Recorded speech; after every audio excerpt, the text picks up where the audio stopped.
Hello and welcome to the 2020 Plus EU Referendum webinar for business owners, professionals and other marketplace leaders. It's great to have you with us. Arguably, this referendum represents the most significant national decision we will make in at least a generation. It carries huge implications for business collaboration and for innovation, and our goal tonight is threefold: to provide you with accurate information on questions relating to the referendum and business, to clarify at least a few of the salient points involved in the three major issues of the referendum, those being trade, immigration and sovereignty, and to give you an overview which may help you strategize for the future beyond the referendum. Now, if you don't get everything on the screens tonight, that's okay. We'll be offering you a video recording of the presentation a little bit later, and you'll get an email about that. So our subject for the next 40 minutes or so is the EU referendum and the future of business innovation, or getting ahead of the change curve. So I hope you're comfortable. Are you ready to go? It's been said that you can't hope to plan for the future if you don't know the past. So let's start there with a quick history lesson. 59 years ago, a new baby was born into the world. Leaders from 6 European nations played midwife at the birth of the new Europe. Since then, their baby has grown far bigger, some would say fatter, than its parents ever could have dreamed. And the leaders who signed the Treaty of Rome in March 1957 wanted to bring prosperity and unity to a region of the world that had been the epicenter of two unimaginably horrific world wars. The EU started life as the European Coal and Steel Community in 1954. This was a pact that built itself around shared responsibility for key resources. In 1957, it morphed into the European Economic Community, or EEC. In 1961, Britain made her first application to join this EEC, but was rebuffed by France's President Charles de Gaulle. He feared that Britain's entry into the EEC would weaken France's influence and provide a backdoor for America to have an impact in Europe. 8 years later, 1969, Britain applied again to join this party, but was once again rebuffed by the President of France. During the 1960s, there were no British referendums in regard to the EU membership. Representative government versus plebiscite government was the debate. We don't need to vote on everything, people said, because we have representatives in Parliament to do that for us. Ironically, this is exactly the same argument that's being used today, as people claim we don't need a referendum on this issue. Finally, in 1973, Britain was allowed to join the European Economic Community. In 1975, we held our first national referendum. 67% of people were in favour of staying within the EEC as long as there were changes to its constitution. In 1992, the EEC became the European Union as a result of the famous Maastricht Treaty. Now, a few major moments in EU history, they're important because they shape the basis of EU law. We've mentioned the Treaty of Paris in 51 and the Treaty of Rome in 57. But the Merger Treaty of 1965 saw the formation of the first joint institutions within the EEC. The Schengen Agreement was born in 1985, which provided the principle of open borders, visa-free travel between European states. The Single European Act of 1986 gave us the foundation for the single market. And the aforementioned Maastricht Treaty of 1992 gave us the creation of the EU and the basis for the Eurozone, the single currency. Now, one of the big issues that is in discussion when it comes to business and innovation as a result of the EU referendum is, of course, the trade and economic issue.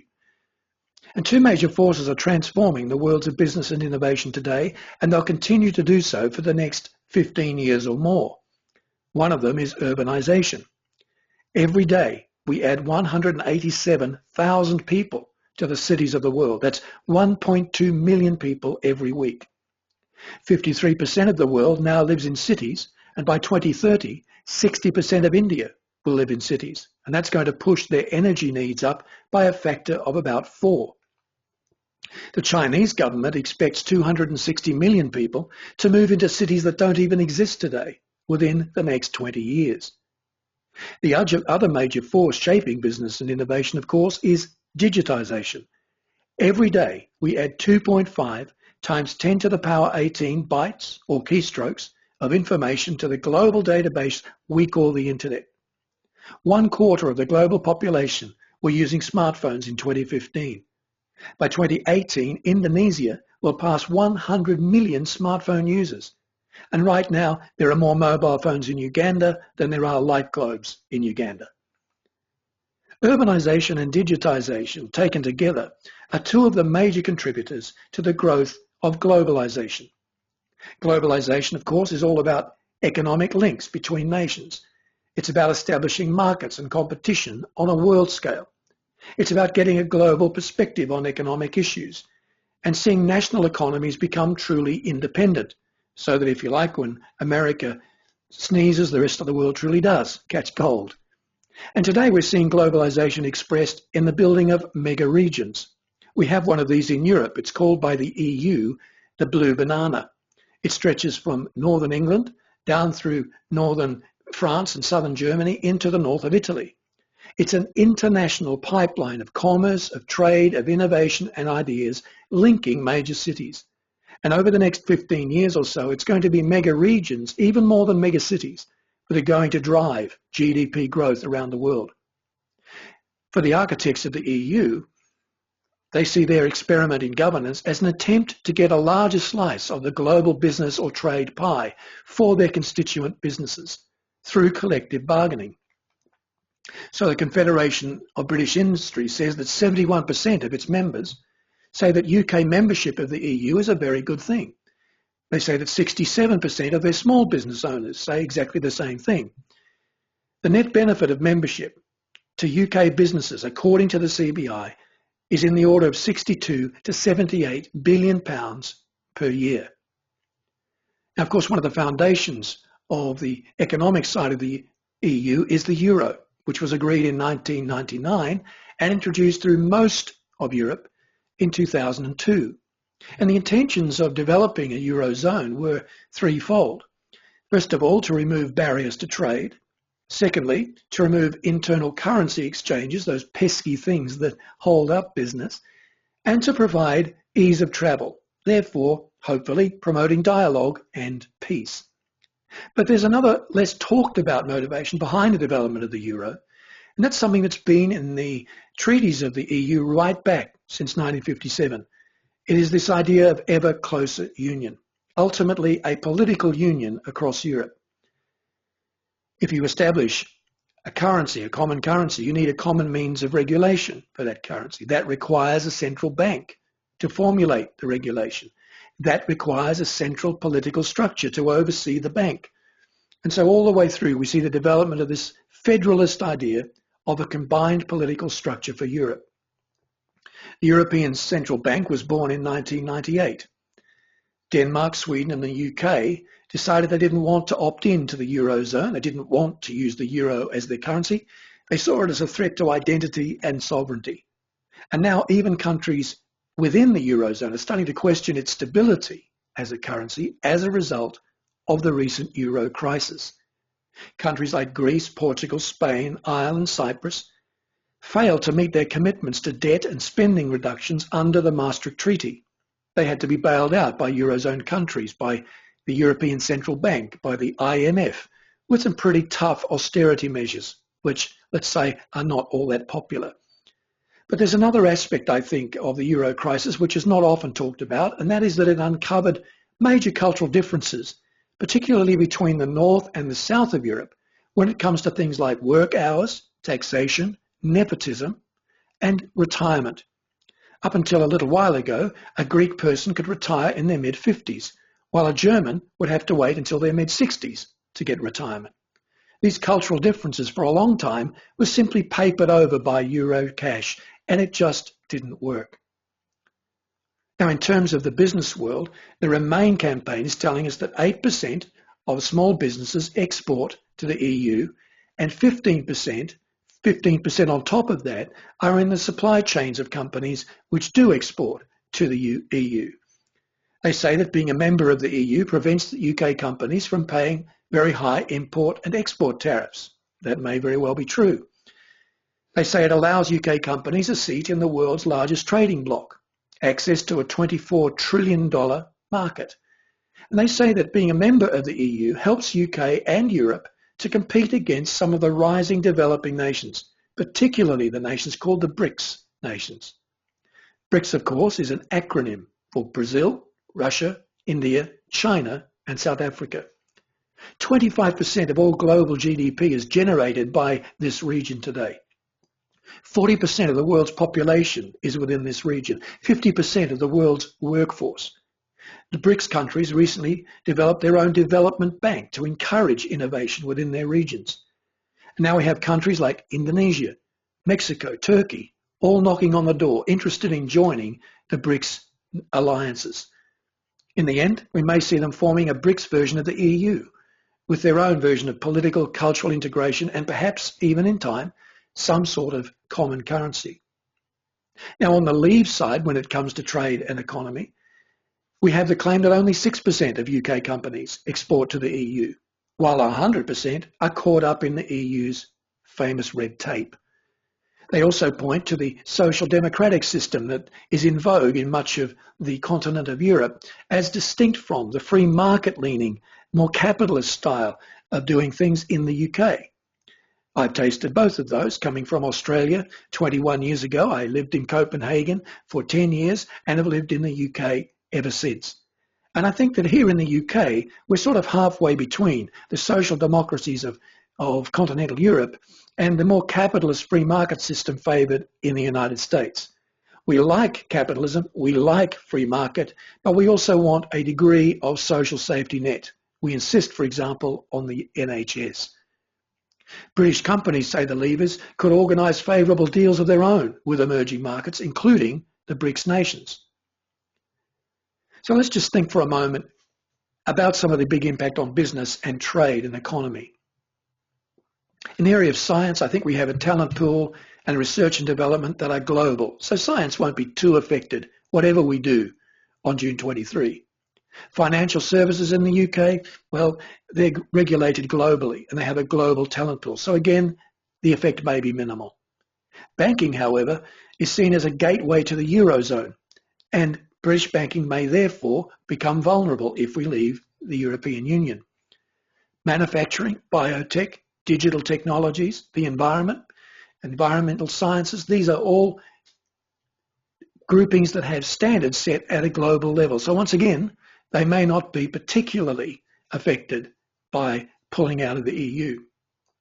The Leave campaign says that 1/3 of EU trade deals exclude services, the service industries, which are absolutely vital to the UK. The Remainers say that short-term investment would be would hit by uncertainty, that there'd be an interregnum, a period of dip in the markets and the pound as a result of leaving the EU. But one thing's for sure, that the growth of BRICS countries will breed reverse globalisation, or globalisation 2, as we call it. We're going to see more and more developing nations sending resources back to the developed nations, or outsourcing work in the way that we used to do with India, for example. And Europe's trading future is very definitely outside of Europe, whatever we decide to do on June 33.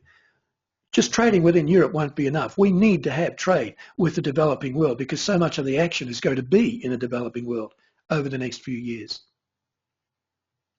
The second point of discussion when it comes to business and the EU referendum is on this vexed question of immigration. In 2015, more than 1 million migrants and refugees crossed into Europe. 135,000 people reached Europe by sea since the beginning of this year, 2016, according to the UN.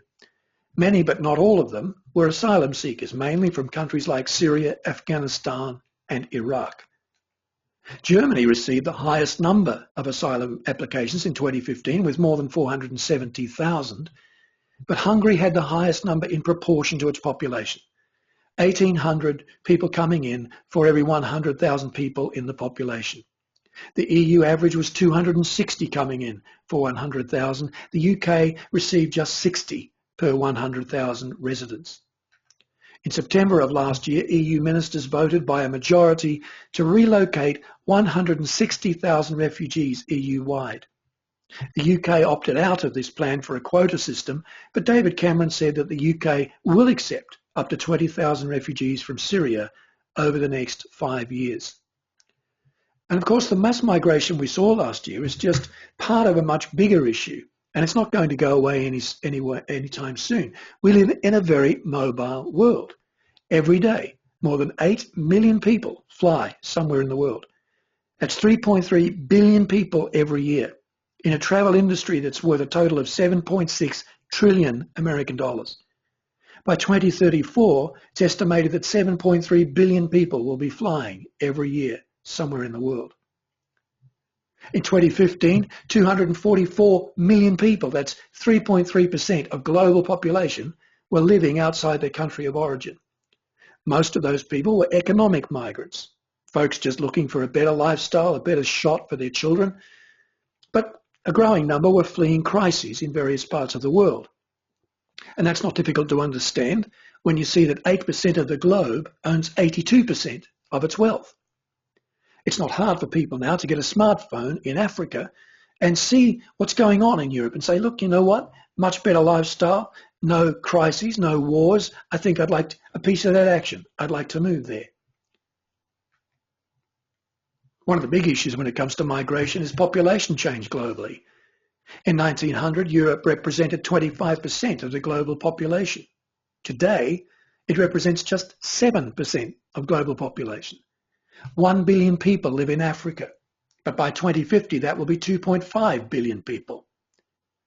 Egypt has seen its population double since 1975. Nigeria had a population of 50 million in 1960, but today it's a whopping 180 million people.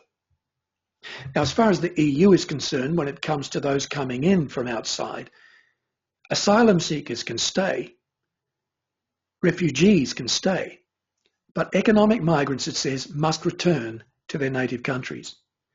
It's a good policy in theory, but it's difficult for 3 reasons. First of all, because the number of countries affected by war and instability is going to increase. There are major concerns at the moment, for example, about countries like Algeria in northern Africa. And secondly, economic migrants don't usually leave. In Germany, only 30% of the people who are rejected for a permission to stay leave or are deported. Only 30%, the others stay. And you had the problem of the right of family reunion, which further increases the flow of migrants. In Germany, each successful asylum seeker is followed by up to 4 or 8 family members. And that, of course, pushes the numbers up from, 500,000 to more like 4 million, perhaps, over the next few years. Now, what about immigration and the UK? Many of you have heard, I'm sure, this figure, 330,000 people per year as the net migration into the UK. That is the total number coming into the country minus the total number going out of the country. That's the net migration level. The Prime Minister says he'd like to get it under 100,000, but the trend is clearly moving in the opposite direction. And of course, people come into the UK from all over the world. It's a great place to live, great lifestyle, great opportunities with work and education. But when it comes to immigration into the UK from Europe, there are 2 types of immigration. The first, of course, is EU nationals moving in to our country. And the net migration to the UK of EU nationals stands at 187,000 people per year. That's a city 25% bigger than Oxford coming in every year. In 2014, 3 million people living in the UK were actually citizens of another EU country. In the reverse situation, there were 1.2 million UK citizens living somewhere else in the EU. So this disparity causes some problems with things like social services and the NHS. Someone asked me recently at a conference, what did I think would be the position of the NHS in 10 years' time? I said, well, I'm not sure that it can even exist in 10 years' time, unless we do one of 2 things. Either we jack up our taxes to the level of Scandinavian countries, or we start charging for certain services at the point of delivery. And neither of those things are particularly attractive to people who love the NHS. But it's not just EU nationals coming into the country, it's refugees to the UK coming in via Europe.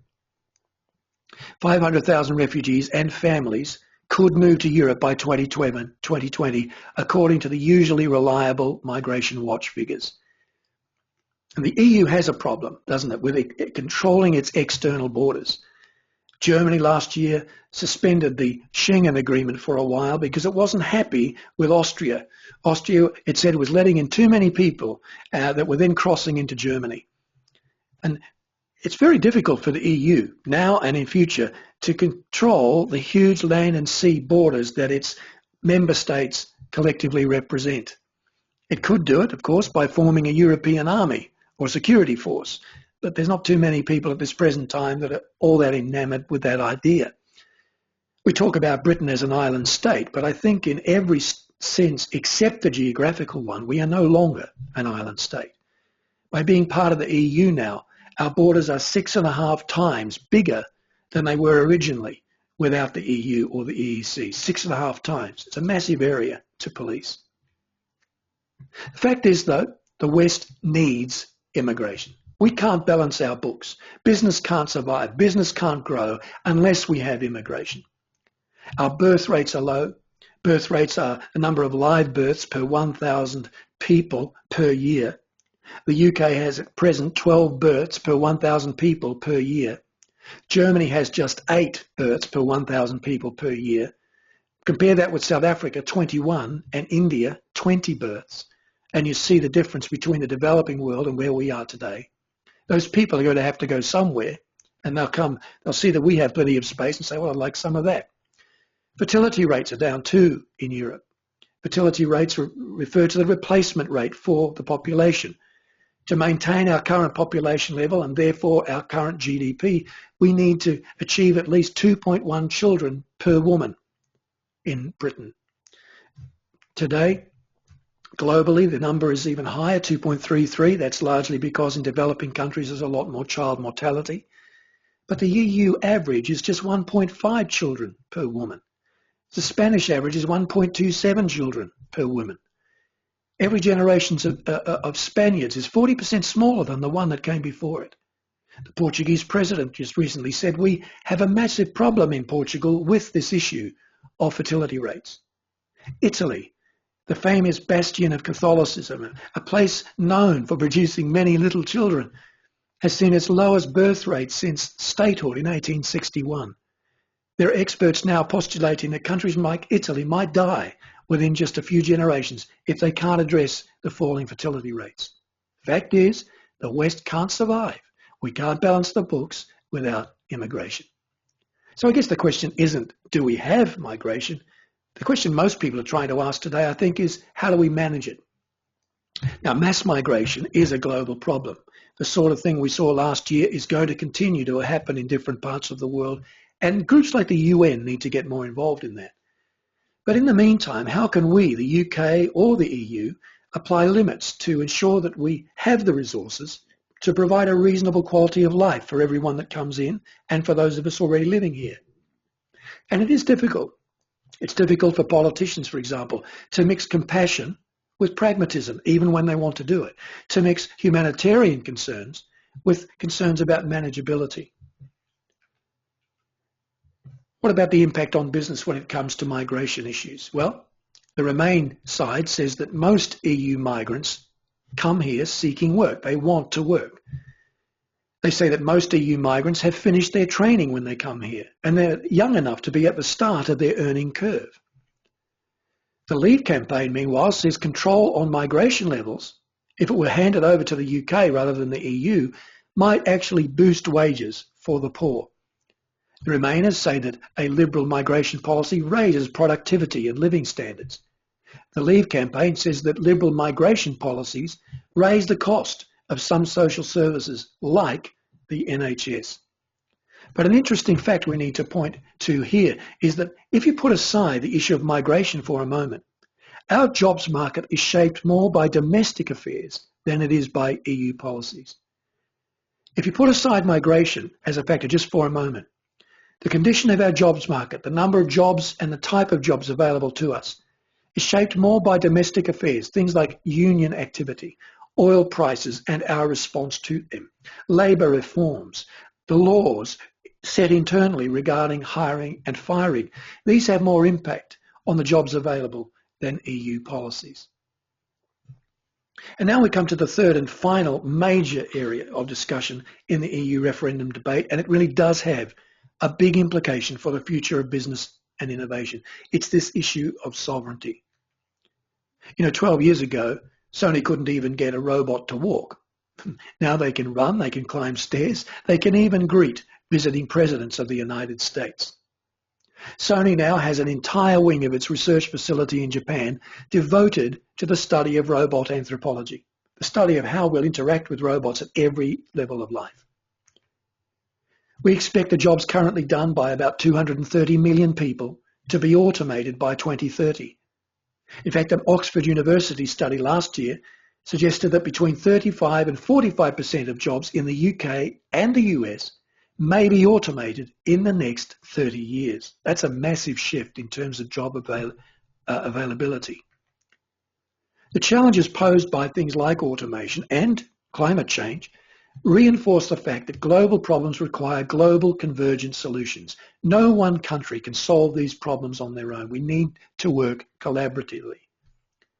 But convergent problem solving suggests an increase in regional governance. Perhaps not regional government, but regional governance, agreed principles, targets, and even perhaps regulations to solve problems. But the question is, when does regional governance support and encourage innovation, and when does it actually stifle innovation? When does regional governance empower people, and when does it start to enslave them? The issue of sovereignty is a key question in the possible future impact of the EU referendum on business and innovation. Now, so we understand how the EU works. There are three organs of government and governance within the EU. The first is the European Parliament, established and meeting regularly in Strasbourg. It's made up of MEPs, members of the European Parliament, which are in theory directly elected by us every 5 years. I say in theory because less than 35% of Brits ever take part in an MEP election. The European Parliament is the second largest democratic electorate in the world after India, and of course it has its own president, the President of the European Parliament. Then there's the European Council in Brussels. This is made up of people like David Cameron, Angela Merkel, Francois Hollande, the heads of government for the member states.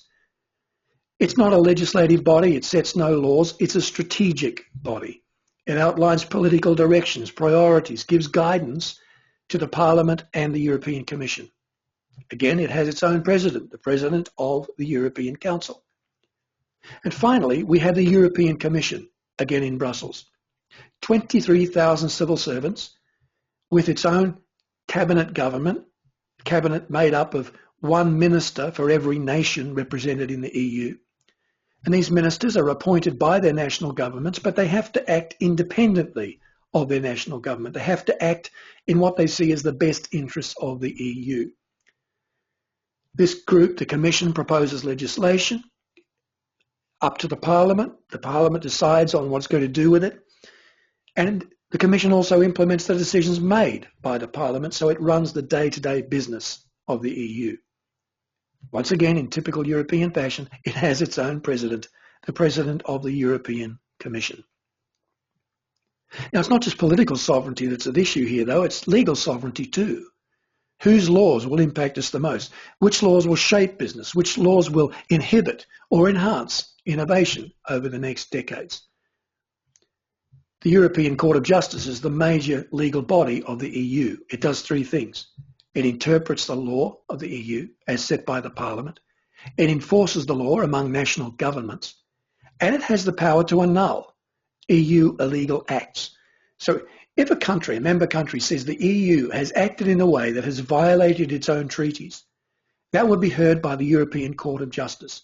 And if the EU is found to be in the wrong, it would have to annul whatever decision it had made. The EU law takes precedence over national law, and in theory, even over the constitutions of member states. Interestingly, in 2014, the UK Supreme Court was involved in a test case for this. And it said, and I won't read you the long legal finding because it's a bit complicated, but let me paraphrase it in my own humble way.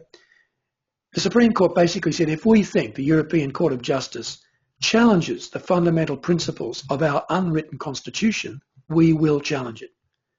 Now, as far as I'm aware, that hasn't come up yet, but it'll be interesting to see when it does. And of course, there's also the European Court of Human Rights, established in Strasbourg.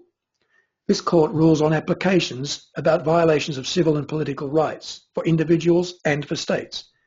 If you felt that your rights as a human being were being violated and you couldn't get satisfaction from a national court, you could take it to the European Court of Human Rights. It monitors the human rights of EU members and other European states outside the EU that have signed the European Convention on Human Rights. Now, Britain has a really interesting relationship with this idea of sovereignty. From 1200 to about the 1850s, power moved by degrees, backwards and forwards, between the monarch and society's elites. Not the common people, the monarch and the elites of society. In the beginning, absolute power rested in the hands of the monarch. The monarch was sovereign. But in 1649, Charles I was beheaded and Parliament claimed sovereignty for itself. That lasted a very short time until 1661 with the restoration of Charles II to the throne. But by 1688 there was what is called the Glorious Revolution, which led to a sort of a sovereignty sharing arrangement between the monarch and the elites. In 1800 we saw the Act of Union, which combined the kingdoms of England and Wales and Scotland and Ireland to form the United Kingdom. In 1922, the Southern Irish people said, well, we're not interested in that anymore, we'll form our own republic. And so we were left with the United Kingdom as we see it today. Between the mid-1800s and 1928, democracy only very gradually made its way into the entire population. It started out being the vote for elite males over 21, then gradually all adult males over 21. Finally, in 1928, females were given the right to vote, and in 1969, the age of voting dropped to 18 so that young people could vote for the first time. So we've had an interesting relationship with this idea of sovereignty within our own nation. But today we share sovereignty outside of our nation too, with NATO. If one nation in NATO is attacked, the others are expected to come to its aid. We share sovereignty to some degree with the UN when it comes to global agreements on climate change and so on. And of course we share sovereignty with the EU, and that's a special case because we share a lot more sovereignty. We give a lot more influence into the hands of this intranational body. Question is, do we get value for money? It's a vexed question. A lot is said about the wages of MEPs. They make on average about £160,000 per year if you include all of their entitlements and travel costs. The question is, do we see sovereignty morph into foreign ownership? And the third question is, how do we avoid bureaucracy creep? Bureaucracy tends to be introduced for one purpose, but then often becomes something completely different a little while later. What about the impact on business of the sovereignty question? Well, if we remain within the EU, it is very within the bounds of possibility that we may have less direct say in changes to laws governing trade, business and employment. We're only one of 28 nations around the table, after all. And it's worth noting that the average MEP is allowed only 4 weeks a year for purely constituency work. The Parliament is closed over summer. That 1 week per month, the whole Parliament has to decamp to Strasbourg for 4 days to work in another location for no particularly good reason, it would seem. Will we end up with a case where Westminster becomes more of a devolved Parliament with fewer decision-making powers on things like defence or taxation? It may be a way off, but who can tell? Of course, if the EU were to lose its second biggest contributor, the UK, it might choose to impose high tariffs on us were we to leave. We may be able to do better deals outside the EU, for example, with the Commonwealth countries, 53 nations, with a GDP larger than our major EU partners. The Remainers say that the EU offers collective bargaining power. The Leavers say that the EU has completed very few trade deals of its own. It doesn't have one, for example, with the United States or China as yet. And the Remain campaign says Brexit would cost us 520,000 jobs. The Leave campaign says Brexit would create 300,000 jobs. I'm not really sure that you can justify either of those positions in any detailed way. I think those figures are sort of pulled out of the air a little bit based on some fact and then a little bit of hyperbolic extension of those facts. I think we'd have to wait and see on that score. So what's the takeaway from our time tonight? Well, I hope, first of all, like me, you will agree that the world will go on beyond Thursday, June 23, no matter which way we vote. The lights won't go out across Britain, the water won't stop flowing in our homes, whichever way we vote. If Brexit prevails, we may have, I think, a period of economic uncertainty in the short term. I think we will see the markets and the pound moving down in the short term because nobody will quite know what sort of agreement we will have with the EU. Both our government and the EU will decide when to invoke Article 50, the official means through which a member state can commence disengagement with the EU.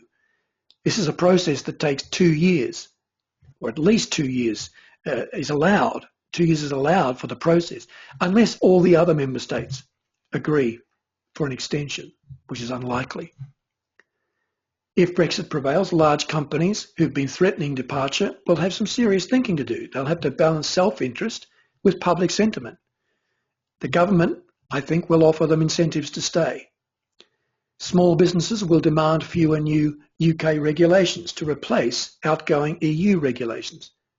Financial services, as I mentioned earlier, will continue as before, but big banks may need to reposition due to the loss of Eurozone gateway status. The Scots, meanwhile, will push for a second independent ballot because Scotland, by a fairly large margin, favours being part of the EU. Wales and Northern Ireland will both lose funding, much needed funding from the EU for farms and building. That will be an interesting thing to watch. If, on the other hand, Remain prevails, there'll be pressure on the EU from other member states to move away from federalism. There'll be threats from other separatist movements and far-right groups that will give rise to a less bullish attitude from the EU, at least for a little while. Business will go on much as before in the short term, but pressure on the UK government to push for lower EU regulations will continue. That won't go away. What's more, if Remain prevails, the UK government will move to quickly begin negotiations for a better deal within the EU, especially with migration controls and legal sovereignty. Those issues won't be decided on June 23, not completely. If Remain prevails, the EU will push for treaties to tighten regulations preventing future Brexits in other countries or here. In the medium term, a battle will rage within the EU between federalists and supporters of a looser free trade area. Well, I hope that's been helpful to you tonight. My purpose was not to answer all your questions. That wouldn't be possible with something as complex as this. But sometimes to get to the right answers, you have to sharpen your questions. And that may have been, I hope, a benefit that comes from our time tonight.